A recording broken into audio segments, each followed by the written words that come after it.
every quarterback now entering the league is going to be measured up against Cj Stroud. The Houston Texans are coming off one of the most exciting breakout seasons in recent memory, and now they have all their young talent locked in place, and they have their franchise QB in Cj Stroud, and they are ready to chase the dream of getting to the big stage late in the season. They definitely made some moves this offseason. We all know about the addition of Diggs, but I want to talk about some of the more underrated moves as well. And with the Texans getting to play in the Hall of Fame game that just recently went down, I want to talk a little bit about that. I know it's just the preseason. I'm not going to look too deep into it, but there were a few plays and schemes that stood out to me. And with training camp, there was a whole lot more to talk about on top of everything. So get settled in, because we are about to get to it all. But before I begin, I would really appreciate it if you would drop a like and subscribe. It only takes 5 seconds, plus you can always change your mind. We are on the road to 40k subscribers, and with your support, I believe we can get there super fast. Alright, so first getting into the Hall of Fame game, pretty much all the starters were sitting this one out. But it was just good to see football back, even though the game ended early in the third quarter due to weather. But Houston got on the board early, and I really liked what I saw from Davis Mills.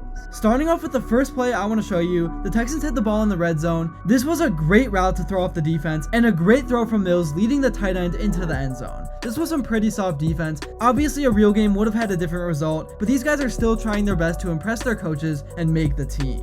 Next up, this is an incredible job by Davis Mills to be elusive and avoid pressure by making a move, and then he made a fantastic throw to where only his guy could get it. It was just a great play all around and a great concept, because Cj Stroud can of course do this stuff all day. Now moving on to training camp, I want to talk about a few of the fringe names that have been making a name for themselves so far. So first is British Brooks. The Texans backfield is loaded with talent, which is going to make it difficult for anyone not named Joe Mixon, Dameon Pierce, or Wale, who most should remember actually kicked last year, to make the roster. Even Jawar Jordan, a 6th-round pick this year, is going to have a difficult time if Houston decides to keep just 3 backs. But British Brooks has had some great reps in practice. The running back played his college ball with Drake May at North Carolina and comes into the league boasting a big, strong frame. He's not one that's been easy to tackle, that's for sure. Maybe he gets a shot to stick around on the practice squad, and in case of injury, will have his shot to make an impact. Next up, I have Malik Fisher. Late in July, the Texans added to their defensive line when they signed the former UFL defensive end. He played for the DC Defenders and finished second in the league in sacks last season with 7.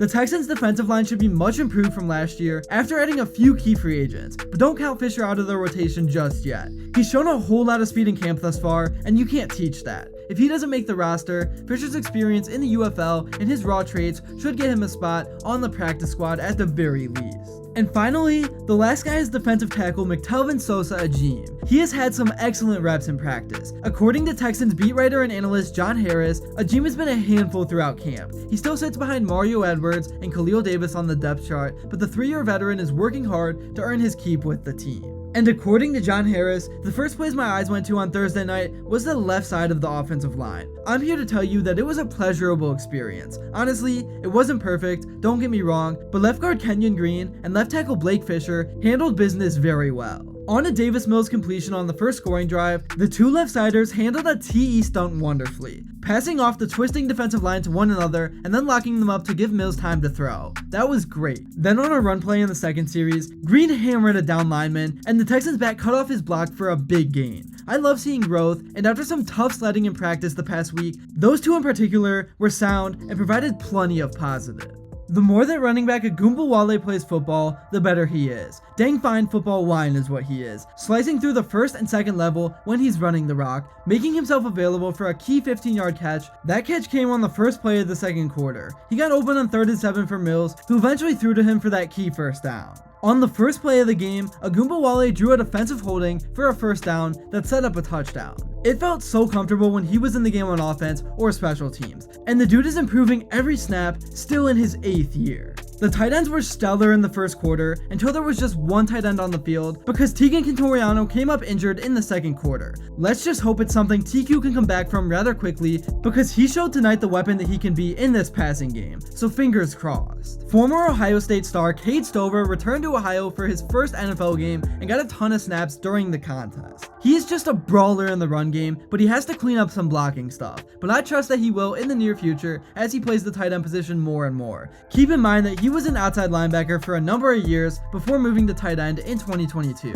That said, he looked like a complete natural in the passing game. Smooth, excellent hands, and he ended up being the only healthy tight end for a while in this game. The Texans did have fullback Troy Houston competing his guts out at an inline wide tight end spot to fill in some of the time. I spied him getting physical with the Bears defensive end. The versatility can help Troy a ton and this offense as a result, as he attempts to make the roster again in 2024. Because TQ had gone out, the personnel groups were all asking for a play or two in the second quarter. Troy didn't know he was supposed to stay in the game because of the injury to TQ, so he came out of the game on 2nd and 10 as the Texans were backed up on their 11-yard line. That left just 10 men on the field, but Mills still dropped the throw, and wide receiver Xavier Hutchinson got open for a 9-yard reception to set up a makeable 3rd and 1. Running back JJ Taylor burst through on the next play and nearly housed it for a 1st down. Preseason games are the time to figure things out, make mistakes, and make it all work eventually. Mills certainly figured some things out for himself for sure, with just 9 other Texans on the field. Moving on, now I want to talk about Cj Stroud. Despite his spectacular rookie season in which he led the NFL with 274 passing yards per game and led the Houston Texans to an AFC South title, Stroud received an overall rating of only 81 in the new Madden video game,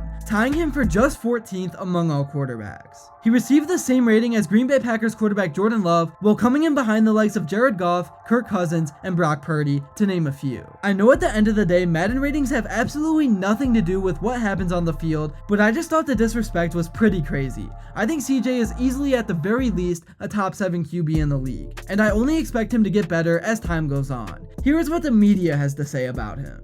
Talk about Caleb and the weapons that he walks into as a rookie. That was not the case for Cj Stroud necessarily. He certainly elevated everybody, but you see who they have added this offseason, including Diggs, Joe Mixon, 3 potential starters on defense, including Danielle Hunter. First team in NFL history to add a 1,000-yard receiver, 1,000-yard rusher, and a player who had at least 10 sacks in the previous season. That's really all I have to say for this video. Let me know in the comments below how you're feeling about the Texans as we head into week 1. Thank you all so much if you made it to this point, and if you enjoyed and haven't yet, please be sure to drop a like and subscribe because your support truly means the world. And also, let me know what you would like to see next, and until then, I will see you all later.